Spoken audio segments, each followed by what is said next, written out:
Et bienvenue sur la chaîne Ta Base Vidéo, content de te retrouver pour un nouveau tuto sur la phase configuration Up3E. Et aujourd'hui, on va regarder ensemble la configuration de base de tes AG Grid. Avant d'aller plus loin, sache qu'on va largement aborder la notion de fonctionnalité MyUp3E. Donc si cette notion ne te dit rien, c'est le moment de mettre en pause ce tuto et d'aller consulter cette courte vidéo sur le sujet. Dans cette vidéo, tu vas comprendre pourquoi les AG Grid sont ton meilleur atout pour faire du suivi sur l'ensemble de tes ressources. Il va te permettre de trier tes populations en masse via tes propres filtres, tes propres configurations. C'est avec ce procédé que tu pourras cibler tes populations en vue de les exporter ou encore de faire des actions en masse via les macros. Ensuite, lorsqu'on aura compris comment configurer un AG Grid, on verra comment MyUp3E va nous permettre directement de tomber dessus à l'atterrissage de la page. Enfin, nous verrons comment on peut tout simplement, à partir d'un AG Grid, en un clic, exporter les ressources au format CSV. Puis nous passerons par la geste des documents et nous verrons comment tu peux en masse exporter les documents de chacune de tes ressources en format zip. Mais avant cela, si ce n'est pas déjà fait, je t'invite à liker cette vidéo et à t'abonner à ma chaîne. Tu pourras alors me poser des questions dans les commentaires et je me ferai un plaisir de te répondre. À présent, ce que je te propose, c'est qu'on aille voir comment configurer un AG Grid Up3E. Allez, ça ta base. Très bien, nous voici donc dans Up3E et nous allons découvrir ensemble comment configurer quelques AG Grid ou plutôt quelques tableaux Up3E. L'un des plus importants est sans nul doute le SAS Candidat. Lorsque vous arrivez dans le SAS Candidat pour la première fois, il y a de grandes chances que vous tombiez sur cette configuration. C'est une configuration par défaut qui est proposée par Up3E. On retrouve ici la notion de campagne de destination. C'est la campagne cible, la campagne dans laquelle vous allez souhaiter que le jeune soit téléversé du SAS vers cette campagne. Il faut déjà qu'on marque un arrêt sur cette notion de campagne de destination. Dans tous les AG Grid de la plateforme, bien souvent, lorsque vous serez sur le vivier candidat, donc sur la ressource candidat, on vous permet de filtrer par campagne. Et celle qui apparaît ici, elle n'est pas anodine, c'est votre campagne par défaut. Comment fait-on pour configurer l'outil de manière à ce que partout où on aille, on tombe sur notre configuration de campagne par défaut? Si vous allez en haut à droite, vous allez tomber sur l'onglet « Mes informations ». Par la suite, dans le champ « Profil », vous allez trouver directement la notion de campagne par défaut. Donc là, on voit bien que parce que je suis sur la campagne Lyon 2026-2027, on tombe sur la campagne Lyon 2026-2027 dans mon SAS de destination. Donc aujourd'hui, la chose que l'on va voir ensemble, c'est comment on va vous permettre d'optimiser au mieux la lecture de données dans vos principaux AG Grid. Comme vous pouvez le voir, il y a énormément de champs qui sont par défaut mis dans l'AG Grid et honnêtement, vous avez réellement besoin peut-être que de 15 champs pour prendre une décision si oui ou non le jeune peut sortir du SAS. Donc, l'une des premières bonnes pratiques que moi je préconise lorsque l'on arrive sur un AG Grid comme le SAS, c'est tout simplement d'aller dans colonne ici, de toutes les sectionner et de toutes les retirer. Puis de repartir véritablement champ par champ sur la décision de oui c'est intéressant, non ce n'est pas intéressant. Les doublons pour moi c'est intéressant. La candidature est intéressante, la provenance est intéressante, la suivilité pas tant que ça finalement. Je m'en fiche un peu que ce soit un monsieur ou une madame. Je vais prendre juste le nom et le prénom, ça me sera déjà suffisant. L'email si j'ai besoin de la relancer, le téléphone. La date de naissance sont intéressantes. L'adresse, est-ce que j'ai besoin d'avoir l'adresse exacte? Peut-être juste le code postal et la ville, ça suffit. Le pays, profil complet, pas du tout. Ce n'est pas du tout le moment de savoir si le profil est complet. La nationalité, ça m'intéresse. INE, j'en ai pas besoin à ce moment-là. Moi, mon objectif, rappelez-vous, c'est de sortir un candidat du SAS. Je n'ai pas besoin de son numéro INE. Gestionnaire de compte, inutile, je lui ai pas encore associé. La liste des abonnés, inutile. Son CV, j'en ai pas besoin non plus. Le rapport d'entretien, test de positionnement.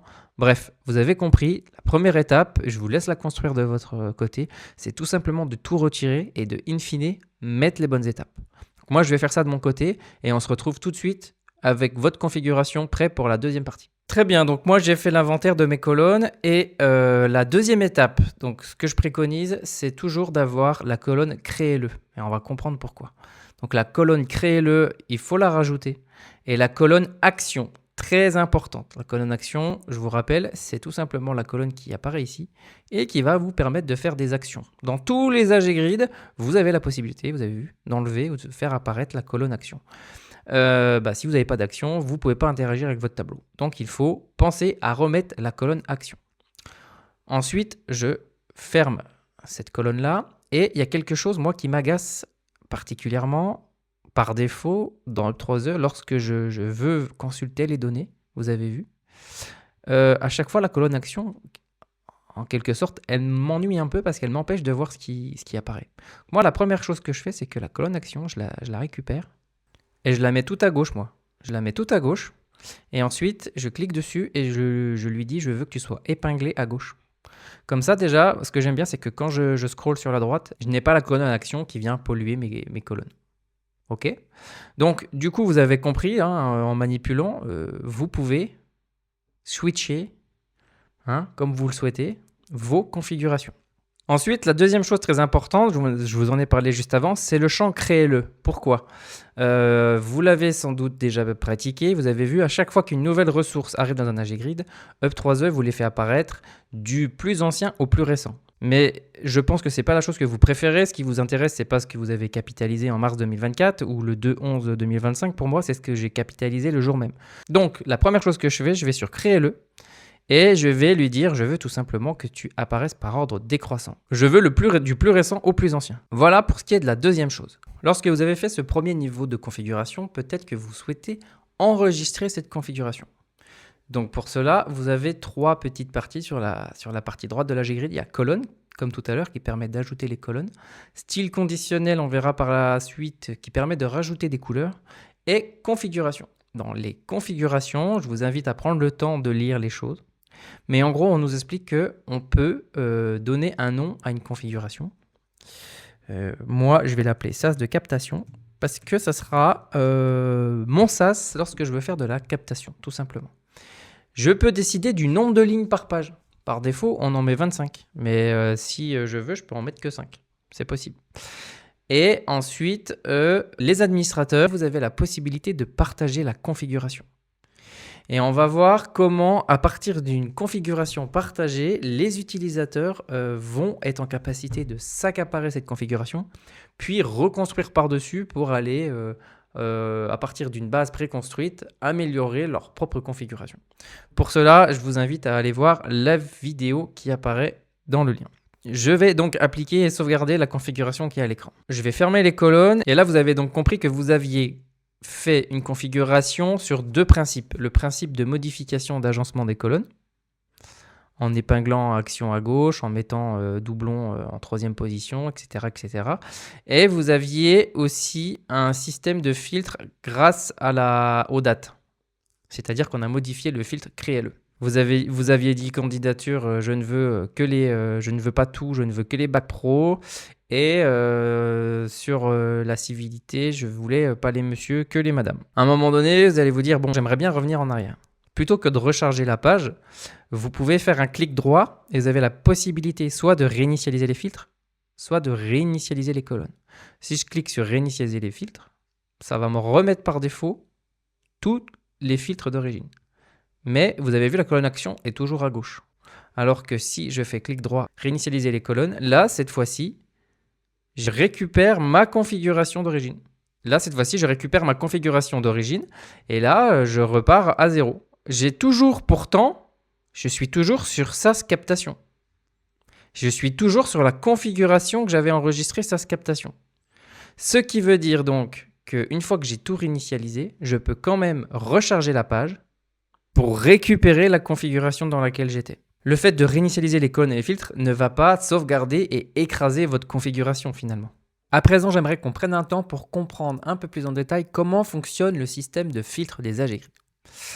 Pour chaque type de champ, on va voir ensemble que ce qui nous est proposé pour le filtrage diffère. C'est-à-dire que là, je suis sur candidature, vous voyez. Là, dans mon établissement imaginaire, j'ai des candidatures qui viennent de partout.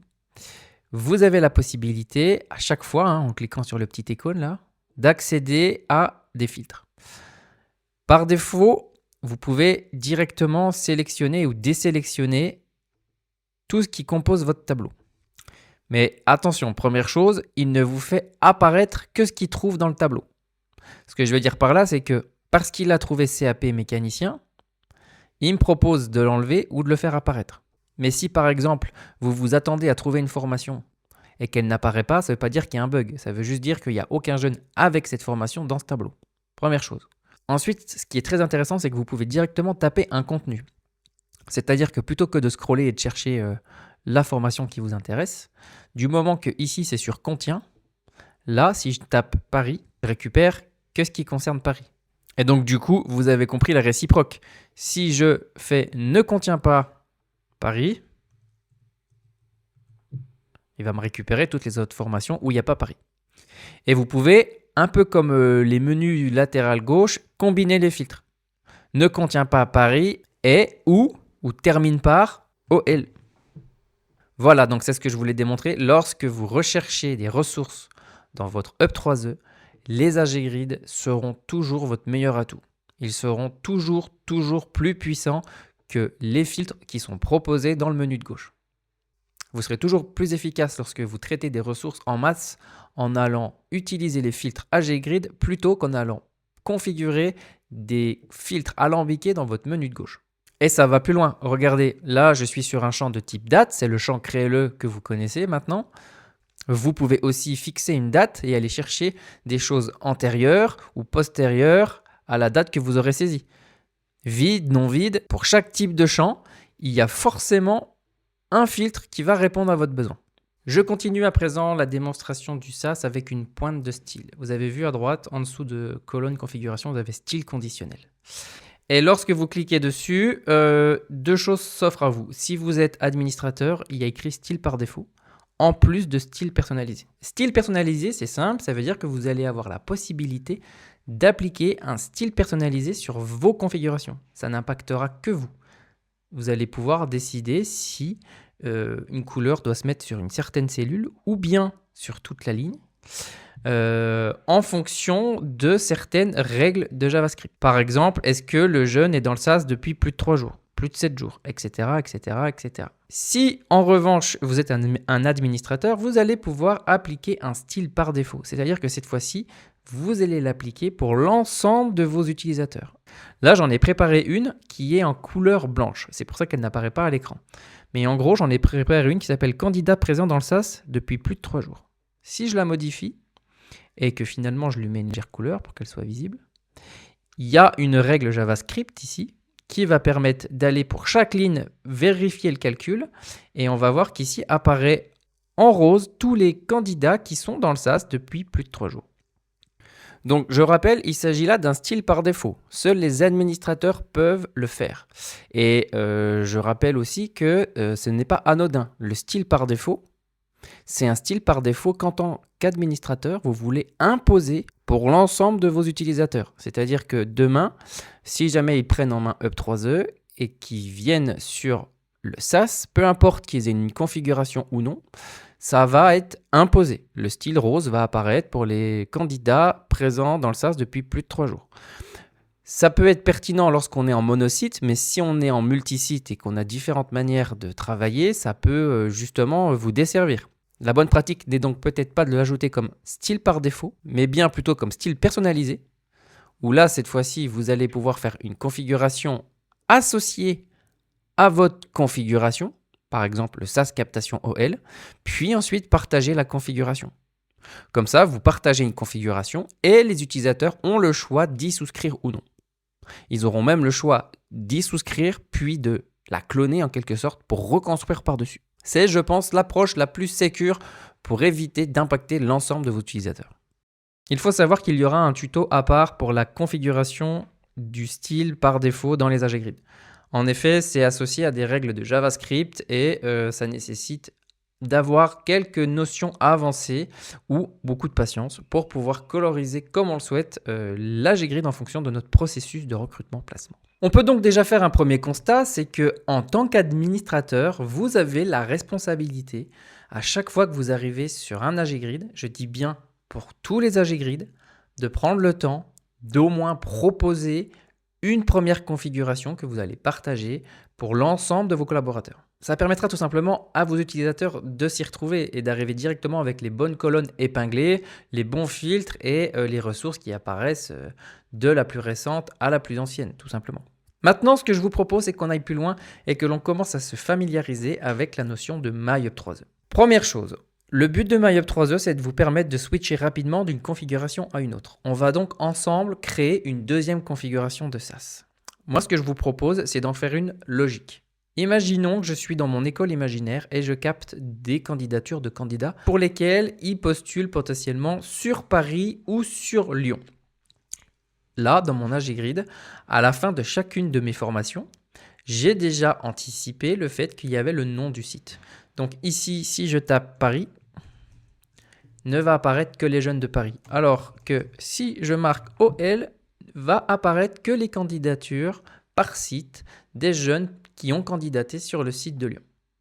Moi, à partir de là, je vais créer une deuxième configuration que je vais appeler configuration captation Paris et on se retrouve dans un instant.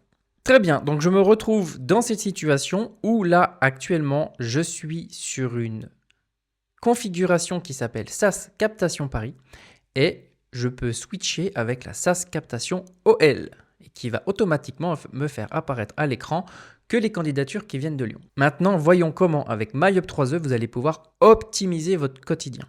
Si vous allez dans votre nom-prénom en haut, vous cliquez, vous allez avoir un onglet MyUp3E.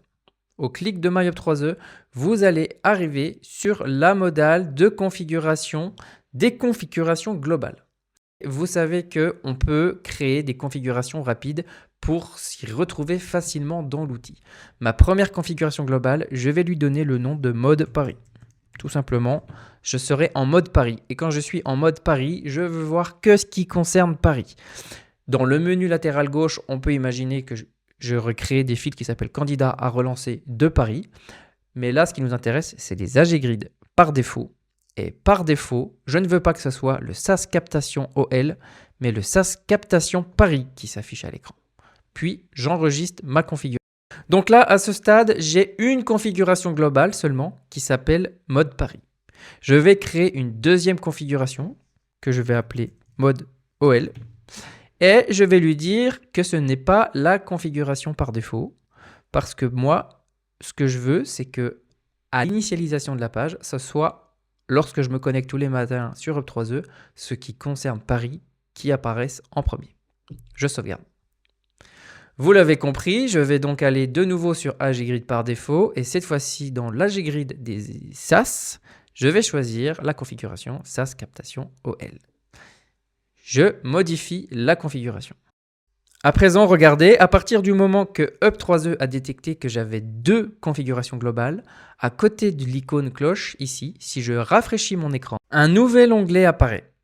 Et on peut voir que je vais pouvoir maintenant switcher entre le mode OL ou le mode Paris. C'est-à-dire que là, si je suis sur le mode Paris, ça va donc automatiquement recharger Up3E et aller afficher les configurations de Paris sur tous les AGGrid pour lesquels j'aurais associé une configuration de Paris.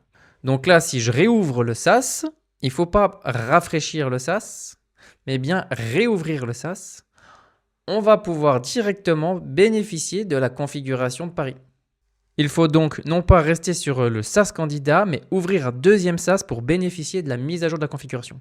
Et donc voilà, c'est tout l'enjeu de MyUp3E et c'est ce que je voulais vous montrer. Du moment que vous switchez de configuration globale et que vous vous mettez par exemple sur mode Paris, ici, à l'écran, du moment que vous allez ouvrir vos AGGrid de gestion, que ce soit candidature, candidat, à condition que vous ayez déjà préparé et configuré dans votre AGGrid une configuration Paris, puis que vous l'ayez mis dans MyUp3E, dès que je vais ouvrir un onglet, je vais directement tomber pour les candidatures sur ma configuration Paris, pour mon AGGrid de gestion candidat sur ma configuration Paris, et donc finalement structurer toute mon interface pour directement avoir les ressources en fonction d'un contexte. Si vous n'avez pas le besoin de cloisonner par site comme moi, peut-être que vous allez cloisonner par formation longue, formation courte, ou candidat mineur, majeur, ou salarié, demandeur d'emploi. Voilà, il faut ouvrir l'étendue des possibles et adapter MyUp3E à vos réels besoins finalement. Très bien, donc maintenant, si je fais le point, vous savez comment créer une configuration, vous savez comment filtrer et agencer les colonnes. Vous savez pas encore rajouter du style conditionnel, mais ça viendra. Vous savez mettre dans MyUp3E des configurations, puis switcher d'une configuration à une autre. Il vous reste maintenant à savoir que vous pouvez tout simplement copier l'URL. Qui dit lien dit la possibilité de le mettre dans le dashboard Up3E. Si je retourne sur le dashboard Up3E, j'ai tout simplement la possibilité de rajouter une pastille avec les autres qui sera donc dédiée, moi dans mon cas, à mon organisation interne. Donc l'intitulé, ce serait plutôt le SaaS captation OL et je vais tout simplement coller l'URL ici. Vous avez la possibilité de donner la petite couleur et le petit icône qui va bien pour vous organiser. Là-dessus, je vous laisse vous organiser. Et moi, dans ma configuration, je peux donc directement retourner sur la configuration OL, non pas via MyUp3E, non pas via le SaaS, mais directement au clic de ma souris sur ma pastille. Par ailleurs, je vous invite à marquer un stop sur cette notion de dashboard utilisateur. Il est votre meilleur allié pour facilement naviguer dans l'outil, en plus de MyUp3E. Si vous êtes un administrateur, vous êtes l'architecte du logiciel. Il est préférable que vous préconfiguriez quelques notions, quelques AG Grid stratégiques et que vous les mettiez à disposition pour vos équipes. Le dashboard administrateur est là pour ça. Par thème, comme par exemple la mise en relation, vous pourriez directement leur présenter des filtres les menant vers l'AG Grid de gestion mise en relation conçus pour répondre à vos besoins ou aux besoins de votre établissement. Pareil pour la qualification, prenez un temps de préconfigurer les AG Grid qui vont permettre à vos équipes de suivre le mode opératoire que vous avez prévu dans votre établissement. Et également, on peut avoir cette notion de candidat ou offre à relancer, des liens rapides au clic qui permettent d'aider l'utilisateur à retrouver comment aller chercher les bonnes informations et finalement être efficace. Très bien, à présent, je vous propose que nous abordions un peu le sujet de l'export. Si vous ne le savez pas, sur tous les AG Grid de la plateforme, lorsque vous avez fini de trier vos ressources, vous avez la capacité d'exporter ce qui est à l'écran au format Excel. Je dis bien ce qui est à l'écran. Donc là, j'ai 8 ressources. Si jamais je vais filtrer et passer de 8 à peut-être plus qu'une, l'export va donc exporter qu'une seule ressource. Pour faire cela, c'est assez simple. N'importe où dans l'AG Grid, vous avez juste un clic droit à faire et vous avez la possibilité d'exporter.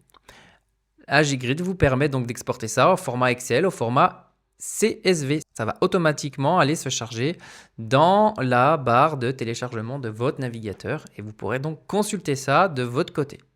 Par la suite, vous avez la possibilité à travers la GED statique, pour rappel, la GED, c'est la gestion électronique des documents, d'aller consulter tous les documents par ressource ou directement tous les documents de toute votre école. Lorsque vous êtes sur cette AG Grid, vous avez la capacité donc de refiltrer par ressource, puis le moment opportun, soit en allant sélectionner directement les fichiers que vous souhaitez ou directement tous les fichiers, vous pouvez bénéficier d'une compression en archive zip et d'extraire directement tous les documents de votre plateforme. On peut voir à l'écran qu'on a donc un téléchargement des fichiers pour chacune des ressources et c'est donc de la même manière, vous allez les voir se charger dans votre propre navigateur. Félicitations, vous avez à présent toutes les clés en main pour appliquer le premier niveau de configuration sur vos AG Grid Up3E. Si vous êtes administrateur, je vous invite vivement à partager la configuration de vos AG Grid. Vous pouvez directement les enregistrer dans le dashboard utilisateur. Ça permettra directement à vos utilisateurs de suivre votre mode opératoire. Je vous encourage à réellement prendre le temps, une bonne fois pour toutes, de configurer vos AG Grid et de l'enregistrer dans votre MyUp3E. Ça sera votre meilleur moyen pour retrouver rapidement les ressources. Il est maintenant temps pour moi de vous remercier d'avoir suivi ce tuto sur la configuration de base des AG Grid. Vous pouvez utiliser les commentaires si vous avez des questions. Moi, je vous dis à tout de suite dans la prochaine vidéo.